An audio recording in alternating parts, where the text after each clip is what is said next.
नमस्कार दोस्तों, कैसे हैं आप सब? मस्त है ना? चलिए, मैं रूपेश पाठक आप सभी लोगों का चाणक्य आईएएस एकेडमी के ऑनलाइन प्लेटफॉर्म पर स्वागत करता हूं। ठीक है, तो आज हम एक नया टॉपिक लेके आए हैं, झारखंड में आपदा प्रबंधन। देख रहे हैं, हेडिंग देख रहे हैं आप? ठीक। और हाँ, ये मेंस के लिए भी इम्पोर्टेंट है क्योंकि आपदा प्रबंधन मेंस के टॉपिक में शामिल है। ठीक है, तो अपन आराम से पढ़ेंगे, धीरे से पढ़ेंगे और सरल तरीके से पढ़ेंगे। ठीक है, और उतना ही पढ़ेंगे जितना ज़रूरी है। तो चलिए स्टार्ट करते हैं हम झारखंड में आपदा प्रबंधन। रेडी है ना? चलिए आराम से पढ़ेंगे।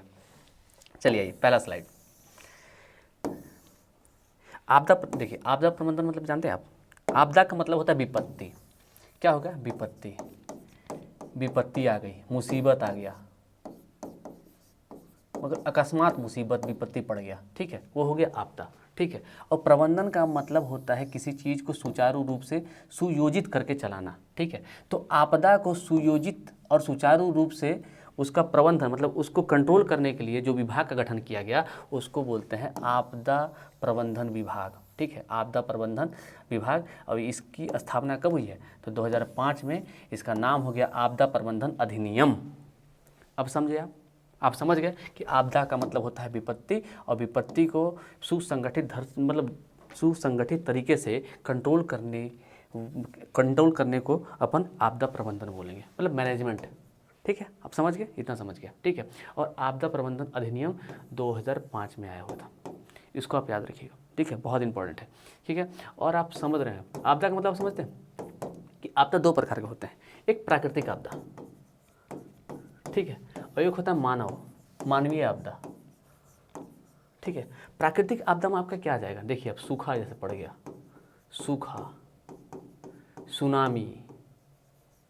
ठीक है, सूखा हो गया, सुनामी हो गया, बाढ़ हो गया, चक्रवात हो गया, बादल फटना हो गया,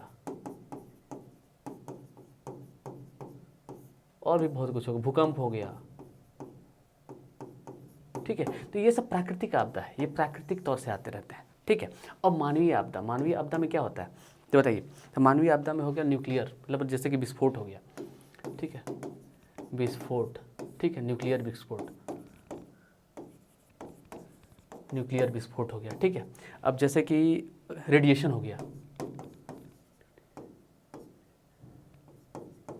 ठीक है, रेडिएशन हो गया। ठीक है, तो ये सब मानवकृत आपदा है। ठीक है, मानवकृत आपदा में और बता दूं अभी, जैसे कि हमारे यहाँ आपदा है जैसे कि क्या बोलते हैं, स्वाइन फ्लू आ जाता है ना, तो स्वाइन फ्लू को तो अपन मानवकृत में ही रखेंगे ना।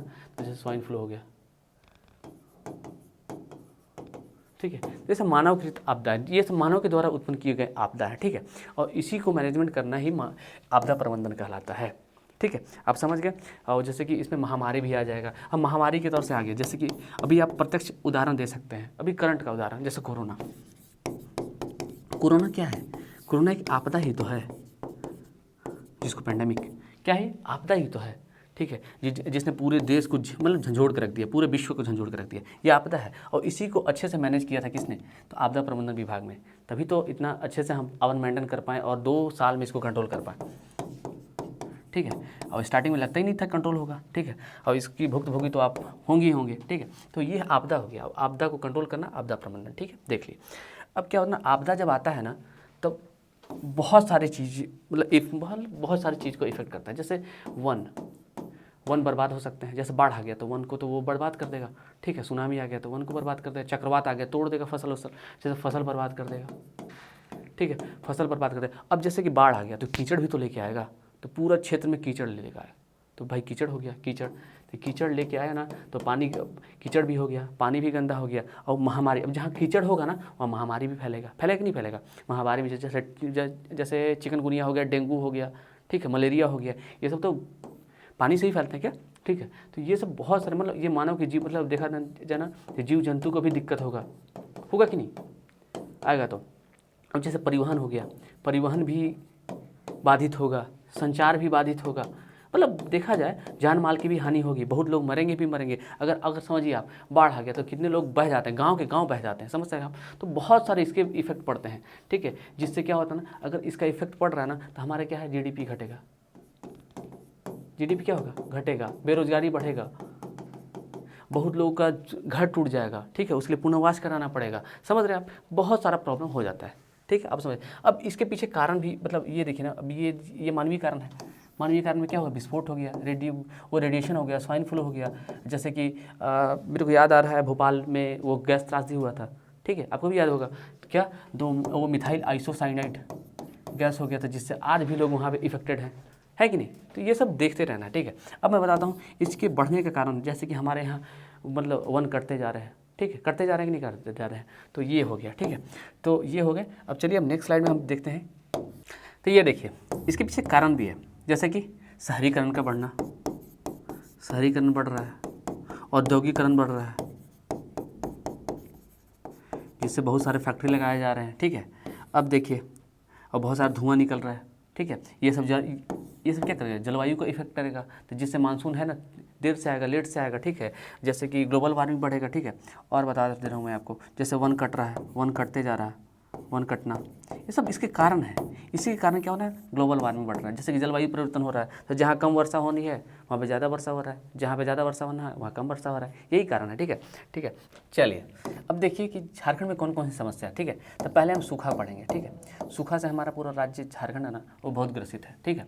यहाँ प्रमुख समस्या है सूखा। अगर देखा जाए तो झारखंड में 78% जो भाग है ना वो सूखे से ग्रसित है। 100 में से अगर सेकेंड यहाँ देखिए 68% भाग, सॉरी 78 बोल रहा हूँ, 68% भाग क्या है, सूखा से ग्रसित है, ठीक है। अगर देखा जाए तो सूखा कब होता है, ठीक है, इससे आप पहले सूखा देख लीजिए, सूखा कब घोषित करते हैं, ठीक है, सूखा कैसे मानते हैं, ठीक है। तो देखिए भारतीय मौसम विभाग दिल्ली के अनुसार अगर 50% से अगर वर्षा कम होती है, ठीक है, तो गंभीर सूखे की श्रेणी में आ जाएगा वो राज्य, ठीक है। अगर देखा जाए अगर वर्षा के क्षेत्र में अगर देखा जाए तो 75 सेंटीमीटर से अगर कम वर्षा होती है तो भी उस क्षेत्र को सूखा घोषित कर दिया जाता है। तो ये दो है ना, ये दो क्राइटेरिया है सूखा घोषित करने के। अगर मैं बताऊँ आपको कि 2010 में जो झारखंड के 24 जिले थे ना, 24 जिले वो सूखे से ग्रसित थे, ठीक है। और झारखंड का जो ये वाला क्षेत्र है ना, देखिए मैं बता रहा हूँ, ध्यान से देखिएगा, ठीक है। ये जो क्षेत्र है ना, ये पलामू का क्षेत्र है, जो पलामू प्रमंडल, ठीक है। अगर उत्तर दक्षिणी कहा जाए, ठीक है, तो ये जो क्षेत्र है ना ज़्यादा सूखा से ग्रसित रहता है, ठीक है। इस क्षेत्र में क्या होता है ना, यह पाट क्षेत्र है, ये ऊंचाई पे है, तो यहाँ पे अच्छा खासा बारिश नहीं हो पाता है, ठीक है। तो इसको आप याद रखिएगा, ठीक है। और ये देखिए सबसे बढ़िया चीज़ यहाँ पे लिखा हुआ है कि सबसे ज़्यादा सूखे से ग्रसित जिला है पलामू और गढ़वा, ठीक है। तो इसको आप ध्यान से याद रखिएगा, ठीक। अब देखिए आपको दिखाता हूँ सेकंड, देखिए तो सेकंड जो आपदा है, जो झारखंड में सेकंड जो आपदा है वो बाढ़ है, ठीक है। तो बाढ़ से हमारा जो ये वाला क्षेत्र है ना, ये ज़्यादा ग्रसित रहता है, ठीक है। जैसे यहाँ से निकलती है कौन, तो गंगा नदी निकलती है, तो जब मानसून आता है ना तो गंगा नदी में बाढ़ आ जाता है, जिससे ये जो हमारा जो जिला है ना, ये 2 जिला ये ज़्यादा ग्रसित रहता है, ठीक है। और देखा जाए तो इस क्षेत्र में भी जो उत्तरी कोयल नदी है ये जाती है, तो कभी कभी मानसून में यहाँ भी जो जल स्तर है ना वो बढ़ जाता है, तो जल स्तर बढ़ने के कारण गढ़वा और पलामू के क्षेत्र में बाढ़ आने की संभावना बढ़ जाती है, ठीक है। तो इसको आप याद रखिएगा। अगर देखा जाए तो बाढ़ से प्रभावित जिले कितने हैं, तो 11 जिले हैं, पूरे झारखंड में 11 जिले बाढ़ से प्रभावित हैं, ठीक है, याद रखिएगा। और देखा जाए तो कुल क्षेत्रफल का मतलब जितना भी क्षेत्रफल है उसका 12% भाग बाढ़ से ग्रसित रहता है झारखंड का, ठीक है। और सबसे ज़्यादा जो क्षेत्र है जो उत्तर पूर्वी क्षेत्र अभी मैं बताया, ठीक है, जैसे साहेबगंज, गोड्डा, दुमका, ये सब क्षेत्र बाढ़ से प्रभावित होते हैं, ठीक है। अगर देखा जाए तो 2016 में गोड्डा, साहेबगंज, पाकुड़ में भारी मानसून के कारण बाढ़ आ गया था, ठीक है, जिससे ये सब जिले जो थे ना वो प्रभावित हो गए थे, ठीक है। और कभी कभी अगर देखा जाए ना, कभी कभी ऐसे क्षेत्रों में ना कुछ क्षेत्रों में कम वर्षा भी होती है और कुछ क्षेत्रों में ज़्यादा भी वर्षा होती है। अगर देखा जाए ना तो इस क्षेत्रों में वर्षा कम होती है और इस क्षेत्र में वर्षा ज़्यादा होती है, रांची वाले क्षेत्र में। अगर देखा जाए तो 4 या 5 साल का अगर डाटा निकाला जाए तो जो रांची में है ना 30% वर्षाएँ बढ़ चुकी है, ठीक है, पहले के मुकाबले, और यहाँ है ना कम हो चुकी है, ठीक है। तो इसको भी देखने की ज़रूरत है, ठीक है हमें। अगर देखिए ये लास्ट पॉइंट देखिए, कभी कभी भारी मानसून के कारण कोयल नदी से प्रभावित क्षेत्र प्रभावित होता है, कोयल नदी जिससे क्षेत्र प्रभावित होता है वो कौन सा क्षेत्र है, तो है पलामू और लातेहार, ठीक है। तो इसको आप याद रखिएगा। तो आपको याद क्या रखना है, बाढ़ से प्रभावित कितने जिले हैं, 11 जिले, ठीक है। और सबसे ज़्यादा कौन है, तो ये उत्तर पूर्वी, ठीक है, समझ गया, ठीक है। एक एक पॉइंट को लिखते जाइएगा और इस टाइप से क्वेश्चन अगर बन सकते हैं मेंस में तो आप आराम से इसे लिख लीजिएगा। खनन, अब हमारे यहाँ खनिज संपदा ज़्यादा है कि नहीं है, हमारे यहाँ मतलब खनिजों में हमारा जो राज्य है वो अग्रणी है। अगर देखा जाए तो 1/3 खनिज, पूरे भारत का 1/3 खनिज हमारे यहाँ है। क्या है? हमारे यहाँ झारखंड में, ठीक है। तो इससे 9 जिले प्रभावित हैं खनन समस्या से, ठीक है। क्योंकि खनन दुर्घटना भी तो होता है, जैसे कि अगर खनन कर रहे हैं हम, ठीक है, इसमें अगर पानी भर गया, ठीक है, तो ये भी दुर्घटना है। अब सुरंग से अगर अपन निकाल रहे हैं, जैसे कोयला निकाल रहे हैं और ऊपर से धंस गया, ठीक है, वो सुरंग धंस गया तो बहुत लोग मर जाएंगे, तो ये भी आपदा की श्रेणी में ही आएगा, ठीक है। तो ये देखिए, इससे कितने जिले प्रभावित हैं? 9 जिले, ठीक है। और जैसे CH4 है, मीथेन गैस का उत्सर्जन होता है इससे, जो भारी है, ठीक है। और जो भारी गैस है ना होती है ना, वो देखा जाए तो सतह के मतलब ज़मीन के अंदर जो भी सुरंग होगा ना, वहाँ जाकर बैठ जाएगी। और वो क्या होगा ना, जैसे कि अगर कोई इंसान जाता है ना, तो उसके जो ऑक्सीजन में घुल जाती हैं और ये फेफड़े को इफेक्ट करती है, ठीक है। तो इसको आप याद रखिएगा, ठीक। अब देखिए कोयला, जैसे कोयला खान झरिया में, ठीक है, वहाँ भी आपदा आती रहती है। जैसे देखा जाए तो 1980 में, मतलब 1980 के दशक से वहाँ आग लगी हुई है, ठीक है। और आज भी झरिया का कोयला जो नीचे है ना वो जल रहा है, तो आप समझ सकते हैं, ठीक है। बहुत सारे के ऐसे घर के मतलब ऐसे फुटेज आते हैं ना, वीडियोज आते हैं, ऐसा लगता है कि घर में ही धुआं निकल रहा है, ठीक है। ऊपर लोग सोए हुए हैं, नीचे से आग फेंक रहा है, तो आप समझ सकते हैं ना, ये भी आपदा की श्रेणी में ही आता है। भारत सरकार और झारखंड सरकार दोनों सरकार मिलकर इस आग को बुझाने में असमर्थ रही है। लेकिन अभी भी बहुत सारी योजनाएं लाई जा रही हैं जिससे आग पे काबू पाया जा सकता है शायद फ्यूचर में, ठीक है। चलिए अब देखिए नेक्स्ट पॉइंट देखिए, 1975 में चास नाला खान, ठीक है, चास नाला खान में एक दुर्घटना हो गया था जिसमें 372 लोग मर गए थे, ठीक है। और ये चास नाला कहाँ है? धनबाद में, तो इसको आप याद रखिएगा। और उसी प्रकार 2016 में गुड्डा कोल फील्ड में 11 लोग की मौत हो गई थी, ठीक है। तो इसको भी आप याद रखिए। और 2016 में लाल मटिया कोयला खान दुर्घटना, ये तो आपको याद ही होगा, ठीक है। बहुत से लोग घायल हुए थे और कुछ लोग मर भी गए थे, ठीक है। तो खनन भी मतलब खनन आपदा भी हमारे यहाँ बहुत बड़ी समस्या के रूप में उभर रहा है, ठीक है। तो इसे भी कंट्रोल करना ज़रूरी है। चलिए अब देखिए नेक्स्ट, देखिए नेक्स्ट क्या है? तड़ित, मतलब लाइटिंग की समस्या। जैसे गांव में नहीं बोलते हैं बजर गिर गया, ठीक है, किसी पे बिजली गिर गया, वही है यहाँ पे, ठीक है। इसको ध्यान से पढ़िएगा। देखिए तड़ित लाइटिंग से 9 जिले प्रभावित है। कितने जिले हैं? झारखंड के 9 जिले प्रभावित है। किससे? लाइटिंग से प्रभावित है। देखा जाए तो देखिए वर्षा के दिनों में ये जो तड़ित मतलब लाइटिंग का जो इफेक्ट है ना बहुत ज़्यादा पड़ता है, ठीक है। बिजली बहुत ज़्यादा गिरती है, ठीक है, जिससे देखिएगा व्यक्ति पशुओं की मौत हो जाती है, ठीक है। 2015 में, ठीक है, यही लाइटिंग से 54 लोगों की मौत हुई थी, ठीक है, और 76 लोग घायल हुए थे। इसको आप ध्यान में रखिएगा। कितने? तो 54 लोगों की मौत हुई थी, 76 लोग घायल हुए थे। और इस प्रभाव को रोकने के लिए श्री कृष्ण लोक प्रशासन द्वारा 2007 से यहाँ लाइटिंग समस्या पर मॉड्यूल मतलब ट्रेनिंग मॉड्यूल का संचालन किया जा रहा है, ठीक है। इसमें क्या करते हैं लोग? ये बताते हैं कि लाइटिंग से कैसे बचना है, ठीक है। पायलट परीक्षण देते हैं कैसे बचना है। अगर लाइटिंग आए तो हमें क्या करना है? हमें किसी पेड़ के पास नहीं रुकना है, कहीं बिजली के खंभे के पास नहीं रुकना है। तो ये सब पायलट परीक्षण के स्वरूप में हमें दिया जाता है, ठीक है। ट्रेनिंग मॉड्यूल चलाया जाता है जगह जगह गाँव पे, ठीक है। तो ये किसके द्वारा चलाया जा रहा है? तो श्री कृष्ण लोक प्रशासन के द्वारा। कब से? तो 2007 से, ठीक है। तो इसको आप याद रखिएगा, ठीक है। ये क्वेश्चन पूछा जा सकता है कि लाइटिंग मॉड्यूल मतलब ट्रेनिंग है ना, लाइटिंग मॉड्यूल पे जो ट्रेनिंग है वो किसके द्वारा चलाया जा रहा है? तो ये श्री कृष्ण लोक प्रशासन के द्वारा चलाया जा रहा है, ठीक है। चलिए अब नेक्स्ट क्वेश्चन देखते हैं हम लोग, मतलब क्वेश्चन नहीं, नेक्स्ट आपदा को देखते हैं, ठीक है। ध्यान से देखिएगा। अब देखिए नेक्स्ट जो आपदा है हमारा वो है हाथियों का आक्रमण, ठीक है। ये देखिएगा हाथियों का आक्रमण हमारे यहाँ आप समझ रहे हैं, यहाँ पे सारंडा का जंगल है, ठीक है। इस क्षेत्र में भी राजमहल की पहाड़ियाँ हैं, बहुत सारे जंगल है। और इस क्षेत्र में भी अगर अपना देखें तो पलामू अभ्यारण्य है, ठीक है, बेतला नेशनल पार्क है, तो इधर भी जंगल है, ठीक है। तो इस तरफ क्या होता है ना, हाथी लोग ज़्यादा पाए जाते हैं, हाथी,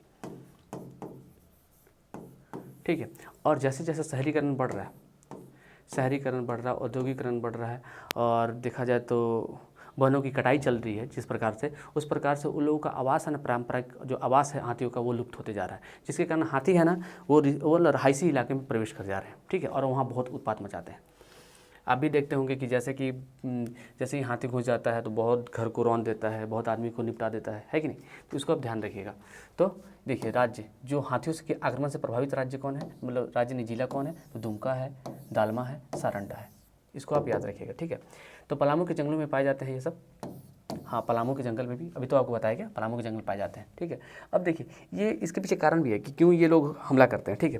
पहला नंबर तो ये अपन देख लिए कि उनका आवास लुप्त होते जा रहा है। दूसरा कारण देखिए, सुगंधित महुआ फूल का संग्रह। ये महुआ के फूल से आकर्षित होते हैं, जो हाथी है ना वो महुआ के फूल से आकर्षित होते हैं। उनका वहाँ प्रमुख आहार है उनका, क्या है उनका, वो प्रमुख आहार है महुआ, ठीक है। और चाहे बांस के नए कोपले, जैसे बांस का जो नया कोपला आता है ना, छोटे छोटे छोटे, ये भी उनका प्रमुख आहार है, जिसके चलते वो क्या होते हैं, खींचे चले आते हैं, ठीक। अब देखिए, जंगलों में अत्यधिक कटाई कर वनों का नष्ट, ये तो मैं आपको बताया ही, शहरीकरण बढ़ रहा है, औद्योगिकरण बढ़ रहा है, ठीक है। और अगर जंगल में आग लग जाता है, ठीक है, या फिर रेलवे लाइनें बिछा रहे हैं, सड़क बना रहे हैं, ठीक है, माइंस खोद रहे हैं, जिसके कारण उनका प्राकृतिक आवास निपट जा रहा है, ख़त्म हो जा रहा है, तो उसके कारण भी वो लोग यहाँ ही आएंगे, ठीक है। अपना कहाँ जाएंगे वो लोग, तो वो कहाँ आते हैं, रिहायशी इलाकों में आते हैं, जिसके कारण क्या होता है ना, उत्पात मच जाता है, बहुत लोग मर भी जाते हैं, बहुत सारा घर तबाह हो जाता है ट्राइब्स का, ठीक है। तो ये भी प्रमुख समस्या है, इसके ऊपर भी काम हो रहा है, ठीक। देखिए, तो हाथी के बारे में कुछ और इन्फॉर्मेशन हम देखते हैं, ठीक है। तो आपको मालूम होगा हाथी अपना राजकीय पशु है, क्या है, राजकीय पशु है, और इसकी जो संख्या है झारखंड में ये 688 है। इसको आप याद रखिएगा, ये कभी कभी पूछ लिया जाता है फैक्ट के रूप में, ठीक है। अब देखिए 2005-06 से 2012-13 के बीच में हाथियों द्वारा 867 लोगों की मृत्यु हुई है। आप समझ सकते हैं, 867 लोग, ठीक है। अगर देखा जाए, अगर मैं प्रति वर्ष देखूं तो 300 लोगों की मृत्यु होती है, ठीक है, भारत में। और 300 लोगों में प्रति वर्ष 108 लोग कहाँ के रहते हैं, तो झारखंड के रहते हैं। समझ रहे हैं आप, झारखंड के लोग 108 लोग, एक समझिए एक साल में 108 लोग हाथियों के आक्रमण से मरते हैं। समझ रहे कितनी बड़ी आपदा हो गई है, तो इस पर कंट्रोल करना जरूरी है, ठीक है। अब देखिए, अब भारत सरकार मतलब झारखंड सरकार इसके ऊपर एक स्कीम भी लेके आई है, जैसे कि अगर हाथियों से किसी की मृत्यु हो जाती है तो उसे 4 लाख रुपए मिलता है, और अगर वो घायल हो गया, अपंग हो गया, तो उसे 2 लाख रुपए मिलता है, ठीक है। इसको आप एक्स्ट्रा इन्फॉर्मेशन के रूप में याद रखिएगा, ठीक है। अब देखिए, अब हाथी आ गए तो कुछ भगाने का तरीका भी तो होना चाहिए, तभी तो जान माल की हानि नहीं होगी। तो देखिए, भगाने का तरीका भी है इसका, ध्यान से देखिए तरीका। जैसे आग जलाकर, जैसे हाथी लोग आए ना, हाथी को झुंड आने लगा, तो आप क्या करिए ना, आग जला लीजिए, या फिर एक ठो लट्ठा ले लीजिए, मतलब लाठी उठी बोलते हैं ना, उसमें क्या बोलते हैं, कपड़ा वपड़ा लगा के और आराम से आग जला दीजिए। उन लोगों के सामने आग जला के जाइए, ठीक है, तो वो लोग भागते हैं उससे, ठीक है, दूर जाते हैं, ठीक है। चाहे मिर्च का जो गंध होता है ना, जैसे मिर्च पाउडर होता है, मिर्च पाउडर को आप फैला दीजिए, उड़ा दीजिए, उसके कारण भी ये लोग भागते हैं, ठीक है। चाहे नगाड़ा पीटिए, जैसे ढोल है ना, ढोल नगाड़ा कुछ भी पीटना स्टार्ट करिए, ठीक है, तो साउंड से भी वो लोग दूर जाते हैं, ठीक है। अब देखिए, या फिर लाइट जला लीजिए, उनकी आंखों पे लाइट जलाइए, ठीक है, आसपास लाइट जलाइए, तो वो लोग क्या करेंगे, भागेंगे, ठीक है। तो इतना ये आपके बचाव के लिए, व्यक्तिगत बचाव के लिए इतना आप कर सकते हैं, ठीक है। चलिए अब नेक्स्ट एपिसोड देखते हैं, मतलब एपिसोड नहीं, नेक्स्ट स्लाइड देखते हैं कि और क्या क्या आपदा आती है झारखंड में, ठीक है। अब देखिए, अपने यहाँ भूकंप, ठीक है, भूकंप भी आता है, ठीक है, कभी कभी, ध्यान से देखिएगा, क्या है नहीं हट रहा है, सॉरी रुकना, हटा दे रहा हूँ। चलिए अब देखिए, भूकंप, ठीक है, सॉरी, ठीक, देखिए भूकंप और चक्रवात, ठीक है। तो इसे अगर भूकंप को देखूँ ना मैं, तो भूकंप को अपन जोन के रूप में बांटते हैं, ठीक है। तो उसको अपन 3 वर्गों में बांट सकते हैं, जैसे जोन 5, जोन 3 और जोन 2। याद रखिएगा, जोन 4, जोन 3 और जोन 2। तो जोन 4 में 2 जिला जाता है, साहिबगंज, गोड्डा। ये देखिए जोन 4, क्या आ गया, जोन 4, ये 2 जिला आ गए, ठीक है। यहाँ क्या आ गया, साहिबगंज और गोड्डा, ठीक है, याद रखिएगा। और जोन 3 में 15 जिला आ गए। तो जोन 3 ये वाला क्षेत्र है ना आपका, ये पूरा क्षेत्र, ये जोन 3 में आता है, इसमें 15 जिला आता है, ठीक है, याद रखिएगा। और जो आपका जोन 2 है, जिसमें 7 जिला आता है, ठीक है। तो आप देख लीजिए 7 जिला कहाँ से आएगा, ठीक है। तो ये देखिए, लातेहार, मतलब सॉरी, लोहरदगा, रांची, रामगढ़। तो यहाँ से लोहरदगा से आप लीजिए, ठीक है, सॉरी दूसरा कलर ले रहा हूँ, आपको पता चल जाएगा, ठीक है। ये देखिए, सॉरी कौन सा कलर था, ये ले रहा हूँ ना, ठीक है। अब देखिए, ये जो आपका क्षेत्र नहीं इधर का, ये वाला, ये आपका जोन 2 में आ जाएगा, ये जो क्षेत्र है, ठीक है। जैसे लोहरदगा यहाँ पे हो गया, ठीक है, रांची ये वाला, मतलब इसके नीचे वाला जितना भी जिला हो गया ना, ये जोन 2 के अंतर्गत आएगा, ठीक है, याद रखिएगा। अगर देखा जाए तो सबसे ज़्यादा प्रभाव कहाँ पड़ता है भूकंप का, तो साहिबगंज और गोड्डा के क्षेत्र में ही पड़ता है, ठीक है। तो इसको आप याद रखिएगा। वैसे इसको 3 भागों में बांटा गया है, और इससे हमेशा क्वेश्चन पूछे जाते हैं कि जोन 2 में मतलब कितने ज़िले हैं, जोन 3 में कितने ज़िले हैं, और जोन 4 में कितने ज़िले हैं, ठीक है। तो इसको आप याद रखिएगा। कभी कभी क्या होता है ना, ऑप्शन ऐसा दे देता है कि इन मतलब 4 ऑप्शन दे देगा जिलों का, और बोलेगा कि जोन 3 के कौन कौन से ज़िले हैं, ठीक है, या फिर ये बोल देगा कि इन सभी जिलों में से कौन सा जोन 3 में शामिल नहीं है, ठीक है। तो इस टाइप से क्वेश्चन बनते हैं, ठीक है। तो इसको आप याद रख लीजिएगा, ठीक। जोन 1 ये जोन 3 यहाँ तक हो गया और जोन 2 यहाँ तक हो गया, ठीक है। इसको आप याद कर लीजिए 2, 15, 7, 2, 15, 7, ठीक है, याद हो गया। चलिए अब नेक्स्ट स्लाइड देखिए। अब भारत सरकार के द्वारा ना आपदा प्रबंधन के लिए, ठीक है, एक अधिनियम बनाया गया, ठीक है, जो 2005 में बना और उसे लागू कर दिया गया, ठीक है। तो आपदा, किसी भी आपदा से लड़ने के लिए तीन टाइप से कार्य होते हैं, ठीक है। पहला, आपदा से पहले की व्यवस्था, एक आपदा के दौरान व्यवस्था, एक आपदा के बाद दौर, ठीक है। तो याद रखिएगा, जब आपदा नहीं आया हुआ है, आपदा आने वाला है, ठीक है, जैसे हमें मालूम है कि आपदा आ सकता है, तो उसके लिए निवारण के लिए अपन क्या करेंगे ना, कोई योजना बनाएंगे, ठीक है। योजना बना सकते हैं, लोगों को जागरूक कर सकते हैं, ठीक है। जैसे कि बिजली के बारे में, जैसे लाइटिंग की समस्या के बारे में अपन जागरूक कर सकते हैं, ठीक है, कि अगर लाइटिंग होता है तो किसी पेड़ के नीचे मत छुपिए, ठीक है, कि किसी बिजली के खंभे के नीचे ना आइए। तो ये सब अपन क्या करते हैं ना, ये मॉड्यूल मतलब ट्रेनिंग मॉड्यूल चला के इसको लोगों के बीच जागरूकता फैलाते हैं, ठीक है। इसको आप याद रखिएगा।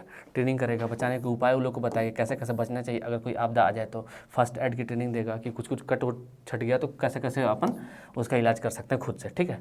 तो ये हो गया, ये आपदा से पूर्व मतलब आपदा आने से पहले की योजना है, ठीक है। अब समझिए आपदा के दौरान, अब आपदा तो आ गया, समझिए बाढ़ आ गया, तो अब क्या करेंगे आप, तो जितने लोग ग्रसित हैं मतलब बाढ़ में डूब रहे हैं उन्हें आप बचाइएगा नहीं बचाइए, तो उन्हें आपको बचाना पड़ेगा, ठीक है। उनके लिए भोजन की व्यवस्था, पानी की व्यवस्था, आवास की व्यवस्था और साथ में फर्स्ट एड चिकित्सा की भी व्यवस्था करना पड़ेगा जिस समय आपदा आ रहा है, ठीक है। इतना तो आप करेंगे नहीं करेंगे, जैसे हेलीकॉप्टर आप मंगा लिए, ठीक है, सबको बचाव कार्य में, ठीक है।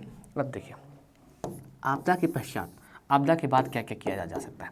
तो आपदा के बाद देखिए जिनका घर और टूट गया है उनके लिए मतलब पुनर्निर्माण किया जाएगा घर का, उनका मतलब अगर देखा जाए तो कोई अगर डूब गया है कोई क्षेत्र बाढ़ में तो उनके लिए पुनर्वास की स्थिति लाया जाएगा, ठीक है। परिवहन व्यवस्था, जैसे परिवहन तो क्षतिग्रस्त हो गया होगा तो इसको सुचारू रूप से चलाना पड़ेगा, संचार व्यवस्था को दुरुस्त करना पड़ेगा, ठीक है, लोगों को मुआवजा देना पड़ेगा, उनके लिए नए घर बनाने पड़ेंगे। तो ये क्या होगा, ये आपदा के पश्चात व्यवस्था किया जा सकता है, ठीक है। तो इसको आप याद रखिएगा, अगर नहीं है तो आप स्क्रीनशॉट भी इसको ले सकते हैं, ठीक है। देखिए स्क्रीनशॉट ले लीजिए, ठीक। चलिए तो इतना आप देख लिए। अब अपन क्या करेंगे ना, अपन इसका पार्ट 2 में देखेंगे। जैसे ये है ना, देखिए ये प्रबंधन का की संरचना, इसको अपन पार्ट 2 में देखेंगे क्योंकि पार्ट 1 बहुत लंबा हो जाएगा, ठीक है। तो अपन इसको पार्ट 2 में करके देखेंगे। तो आज के लिए इतना ही, अपन मिलते हैं कल पार्ट 2 में, ठीक है। तो अगर आप जेपीएससी के रिगार्डिंग पढ़ रहे हैं, जेपीएससी की तैयारी कर रहे हैं, तो आप अगर इसका नोट्स लेना चाहते हैं ना तो आप जेपीएससी के जो टेलीग्राम चैनल है उसमें जाके आप नोट्स ले सकते हैं, ठीक है। वहाँ पीडीएफ फॉर्म में आपको ये मिल जाएगा, ठीक है। चलिए अब हम देखेंगे आपदा प्रबंधन कल, ठीक है। ध्यान से देखिए, ये बहुत अच्छा है, देखिए पूरा अपन पढ़ेंगे, ठीक। तो इसका पार्ट 2 कल आ जाएगा, आप लोग देख लीजिएगा, ठीक है। तब तक के लिए धन्यवाद।